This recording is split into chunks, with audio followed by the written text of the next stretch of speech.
Mes amis, mes frères en humanité, les temps que nous vivons sont graves. Ces temps couronnent l'avènement du charlatanisme, de la corruption, de la fausseté, des intrigues et des petits manèges de cour. Une nouvelle monarchie s'est sournoisement accaparé le trône de France. Vulgaire, médiocre, prétentieuse, sans génie et sans dignité, elle monopolise la parole et organise la censure de la pensée. Sans pour autant l'assumer d'ailleurs. Regardez Valls, ce pauvre ami, regardez-le, regardez-le. Si c'était à refaire, je le referais pas, je le referais pas, je le referais pas. C'est-à-dire que le cerveau ne suit plus. Le mec, il sait plus. Il sait plus. Si c'était à refaire, je le referais pas. Regardez-le encore une fois, regardez. Si c'était à refaire, je le referais pas, papa. Mais ferme ta gueule définitivement, putain. El Blancos. Il n'y a pas assez de Blancos ici sur ce bar, il n'y en a pas. Alors comme ça, t'es tranquille, pas de Blancos. Alors, allons-nous nous laisser, mes amis, privés, allons-nous nous laisser priver sans réagir de cette ultime et indispensable liberté de penser. Pour mieux nous tromper, ces nouveaux monarques pleurnichards, sans grande imagination, comptent encore et toujours, évidemment, sur les médias d'État à leurs bottes. Presse, radio, télévision, ils ont fait de moi, d'Alain Soral et de quelques autres, je ne vais pas tous les citer, les épouvantails de la République. Mais cela en vain, car l'Internet marque la fin du règne des médias dominants. J'en parle avec d'autant plus d'amusement qu'ils me sollicitent nuit et jour, ces médias, pour les aider à faire un petit peu d'audimat, parce que ça devient difficile. Il y a Jean-Jacques Bourdin, tiens, regardez-le Jean-Jacques. J'aime bien Jean-Jacques, mais il fait le con aussi, regardez-le. Moi je l'ai invité, Dieudonné. Je l'ai invité à venir face à moi le matin.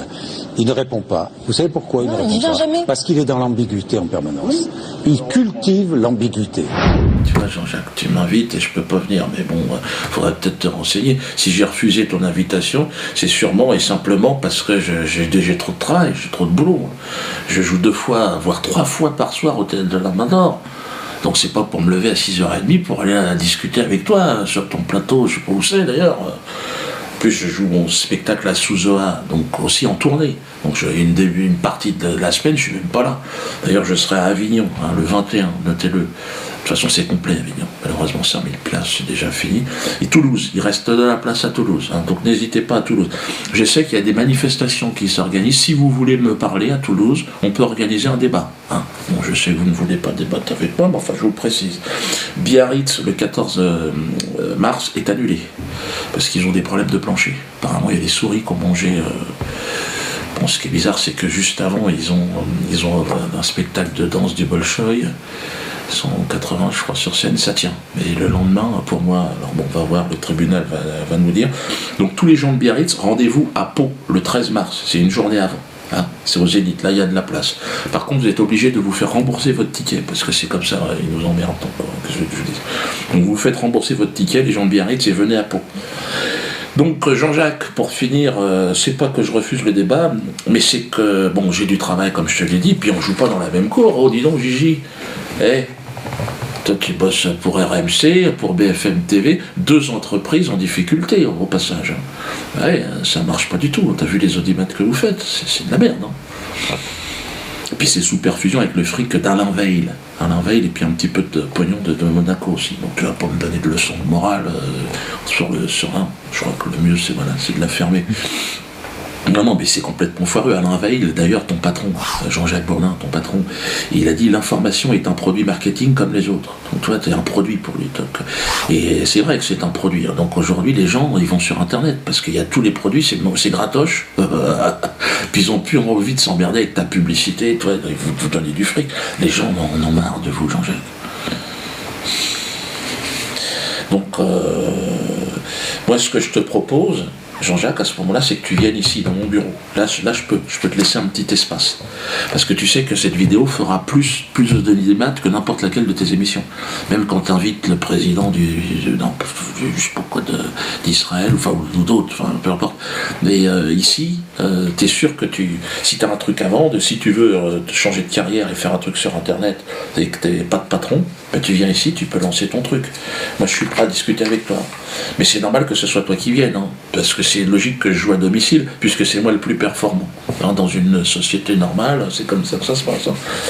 Hein. Donc il y a un petit coup de pouce que je peux te donner. Donc combien de temps réfléchis, c'est une invitation, mais elle est limitée dans le temps. Alors pareil, Caroline Fourès, elle me traite de tous les noms, homophobe, antisémite. Bon, bien sûr, je suis quasiment devenu une sorte de numéro 1 dans la matière. Hein. Il me manque plus que cannibale, pédophile, islamiste, chrétien. Donc je t'invite aussi, Caroline, hein, si tu as un bouquin à vendre, bah, tu viens là, et puis ça sera plus vu que toutes tes émissions, de toute façon. Pareil. Puis les gens sont attendus. Alors je suis pas sûr que ce soit exactement ton cœur de cible, hein, le public visé, mais bon, en tout cas on garantit ta sécurité, ici. Après, une fois que t'es sorti, tu te démerdes. Dieudonné, il a financé son dernier film avec le régime iranien. Il faut le voir, son film antisémite. Il est non seulement antisémite, mais il est homophobe, mais d'une haine absolue. Alors Antoine Decaune a invité Jacques Verdier dans son émission Poubelle là, sur Canal. Et là, vous avez carrément lynché mon avocat. Vous lui avez pas laissé la place de parler. Alors moi, j'étais déçu parce qu'Antoine Decaune, il a toujours été à peu près courtois. Et puis là, je sais pas ce qui lui est arrivé. Il s'en prend un bras. Bon. Alors sur le terrain de l'humour, bon, on ne sait pas parce qu'il a 60 ans ou 75 ans, je ne sais plus exactement l'âge qu'il a, Antoine Decaune, mais il n'a jamais été bon. Il a fait un film sur Coluche, quelle honte. Moi j'aurais été les enfants de Coluche, j'aurais porté plainte, hein. Je leur ai demandé au moins de la prison ferme.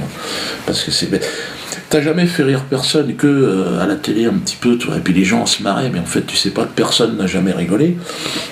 Et là tu es devenu auxiliaire de police, Antoine Decaune, puisque là tu t'intéresses à mon frère. Parce que là, apparemment, tu as passé 5 minutes à en parler de mon frère, donc il y a un sans-papier camerounais, hein, j'en ai pas mal dans la famille. Alors je sais pas si c'est parce qu'il n'a pas de papier que tu lui en veux et que tu veux le voir en tôle, mais ou alors apparemment tu prétends qu'il n'existe pas. On ne sait pas exactement ce que tu essaies de dire. Donc, enfin, en tout cas, tu as essayé de faire une vanne à la fin, on va la voir là. Les huissiers, Dieudonné en voit tous les jours. Donc les huissiers sont reçus sans la moindre difficulté, ils sont accueillis avec bienveillance. Pourquoi ? Parce que nous-mêmes, nous utilisons des huissiers. Et puis vous savez, il y a quelque chose d'étonnant, il y a des huissiers dans tous les spectacles de Dieudonné actuellement. Et il y a même des huissiers qui viennent, mais vous savez, c'est pas la peine. Vous savez, j'avais de toute façon mon billet depuis 2 mois. Ça lui fait une très très grande famille, on va dire.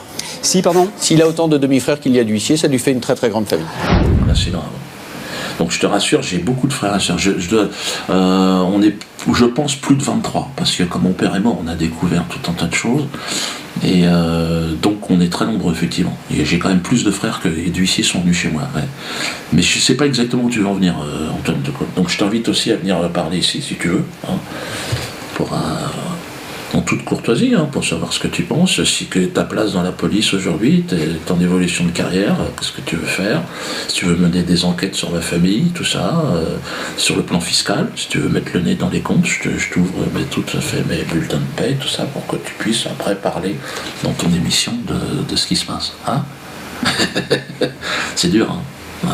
J'ai vu à ton regard, tu crois même pas, même toi-même, tu sais que c'est de la merde ce que tu fais depuis le départ. Parce que tu es d'une famille, tu es d'une noblesse, je crois, au départ, et je crois que tout le monde a honte de toi. Et toi-même, tu le sais au fond. Parce que t'es pas bête, Antoine. Mais bon, t'as raté ta vie, quoi. Alors, le spectacle Le Mur, donc 43 €, ça sera le DVD. Alors, beaucoup me disent, oh, tu nous l'as pas envoyé. Non, je peux pas, parce que il n'est pas terminé le montage.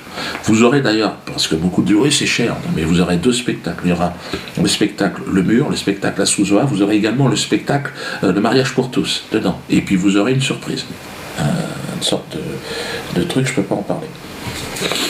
Mais ça vaut le coup. Hein. Donc n'hésitez pas, donc tout va apparaître ici. Et soyez, alors le spectacle interdit donc en vente. Hein. Donc on a trouvé un système juridique pour le vendre. Donc n'hésitez pas, hein, vous pouvez vous le procurer.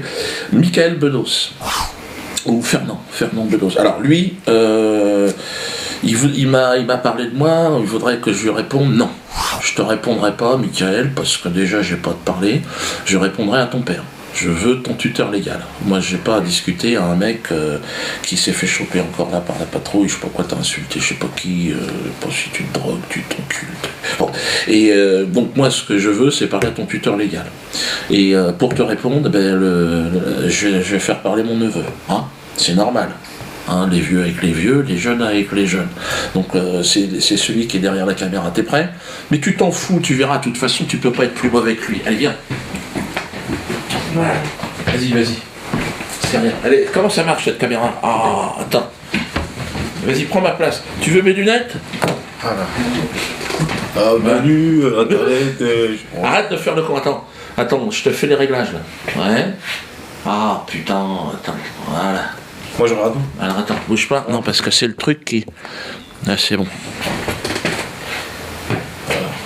Attends, bouge pas. Merde! Ah! Je suis obligé, les lunettes. Alors, bon, déjà, très important.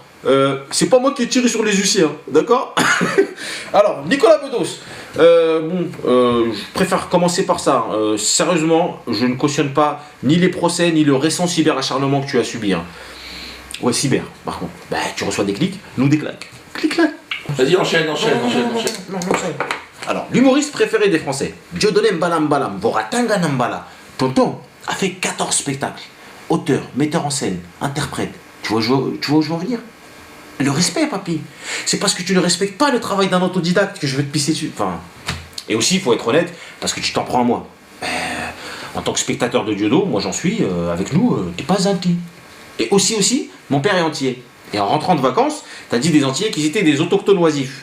Gratifiant il eût été que tu le dises avant de partir. Tu emploies le mot oisif. Toi, un mec qui raconte lui-même qu'il s'est drogué avec l'argent des autres pendant sa vingtaine. Toi, l'idiot qui appelle autochtone les descendants d'un peuple déporté d'Afrique vers les Antilles par des blancs. En parlant de blanc, je sais que d'une personne malade, on dit « Ah, qu'est-ce que t'es blanc, mon frère ?» Je sais aussi que tu t'adonnes à cette pratique des métrosexuels en manque d'amour-propre qui est la séance du V. Mais être blanc n'est pas une maladie. Pourquoi vouloir me ressembler ainsi? Accepte ta condition, Mickaël. Après avoir traité Diodo de sale antillais, vicieux, tu l'as gratifié d'un breton inculte. Tu es seul derrière ta tablette. Laisse-moi te poser une question. Sifocat. Tu ne sais pas. J'ai des potes dans la restauration. Apparemment, une addition sur deux, il se prend une quenelle. Ça reste à vérifier. Donc les gars, quand vous le croisez, n'hésitez pas. Sifocat. Bon, pas la table de 8. Et je crois qu'il va serrer. Moi, c'est vrai, je ne sais pas compter. Mais ceci, comme tu le sais, est la résultante de la médiocrité de notre système éducatif. Hein. Oui, j'ai grandi en cité. Pas lui. Mais tout le monde n'a pas la chance de grandir avec une cuillère en argent dans le cul. Cela dit, je connais quand même un peu des petites choses et je sais que la liberté d'expression est un des fondements de la démocratie. Ça, j'ai compris. Et les spectateurs de Diodo aussi, ils ont compris ça. Et je suis déçu quand même que dans cette boîte de crayons de couleur, tu aies choisi le plus petit crayon. Tu vois, le mec de cité, rongé par l'usure. Tu l'as singé. Voilà. Bon, à la fois, quand on a sa version de votre relation, moi je te comprends. Bedos! Non mais c'est une gonzesse mon frère. Là quand je vois Bedos, ses manières, moi je bande. Non, c'est pas gay quand je baisse Bedos. Non, il est la femme. Il est sage. Viens ici, fous ta gueule. Mets le string, va là-bas. Il est sage. Non, par contre, il est pas sage quand il fait qu'on crache à la télé là. Ça c'est pas bien, fils de mon frère. Oui, bien sûr, on a craché dessus, tout le monde. Mais pas avec la bouche. Dans ma cité, à Clichy-sur-Terre, Bedos, nous on l'appelle, c'est Michaela. Et me voilà. Michaela, j'aime bien que les femmes blanches aient fait les tresses africaines. Là. Fais ça, s'il te plaît, ça me donne chaud, t'as vu? Ayant reçu malgré moi un limpide enseignement sur le conflit palestino-israélien, je salue ton courage pour avoir à ta manière soutenu un peuple autochtone en détresse. Venant d'un bankable fashion vaurien du PAF, il fallait en avoir. Je m'étonne donc que toi, aspirant quenellier, fasse une descente d'organes en direct avec préméditation, à la télévision française. Mais t'étais pas en after au baron, meuf. Bedos, c'est le nom de ton père, pense-y quand tu écris. Au lieu de prendre tes responsabilités et soutenir la liberté d'expression, rejoindre ainsi les justes que sont Jacob Cohen, Éric Zemmour et consorts, ou fermer ta gueule, prompteur à l'appui, tu décides de suivre ton ego d'ex-tox en manque de buzz, et étaler sur le plateau du Nutella. Cette fameuse pâte à tartiner, plus d'huile que de chocolat, un produit industriel, polluant qui rend la société malade. Le goût est bon, certes, quand tu ne connais pas le travail d'un artisan ou d'une maman. Bref, je te prends en débat quand tu veux, parce que le patron, il est du travail, hein, Europe 1, oublie ça. PS, petite salope. Ah, comme c'est bon de rire, merde. Quand tu veux, je te mets la misère, aux échecs, au billard ou à la boxe. Tu remarqueras que j'ai choisi des sports nobles. En effet, pour un gosse de riche se faire fesser par un prolo devrait certainement pimenter le boudin entier que tu vas te prendre.